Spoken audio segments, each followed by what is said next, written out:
এবার ভারতেই পোড়ানো হলো দেশটির জাতীয় পতাকা। ঘটনাটি মধ্যপ্রদেশের রাজধানী ভোপালে। এই ঘটনার ভিডিওটি সামাজিক যোগাযোগ মাধ্যমে ভাইরাল হওয়ার পর থেকেই ব্যাপক সমালোচনা ও ক্ষোভের দেখা দিয়েছে। রাজনৈতিক দলগুলো ঘটনাটির তীব্র নিন্দা জানিয়েছে। এই ঘটনার ভিডিও ভাইরাল হওয়ার পরেই তদন্ত শুরু করেছে পুলিশ। ভারতীয় বার্তা সংস্থা পিবিআই এর বরাত দিয়ে শনিবার 5 জুলাই রাতে এক প্রতিবেদনে এই তথ্য জানিয়েছে সংবাদ মাধ্যম এনডিটিভি।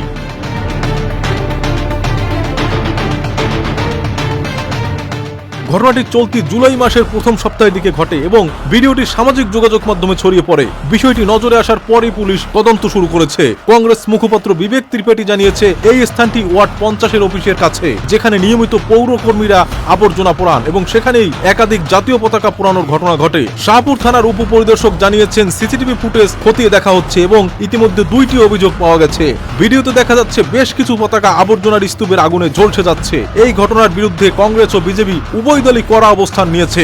সামাজিক যোগাযোগ মাধ্যমে ভাইরাল হওয়ার পরে এই ভিডিও দেশের নাগরিকদের মধ্যে বড় ধরনের নিন্দা এবং উদ্বেগ তৈরি করেছে।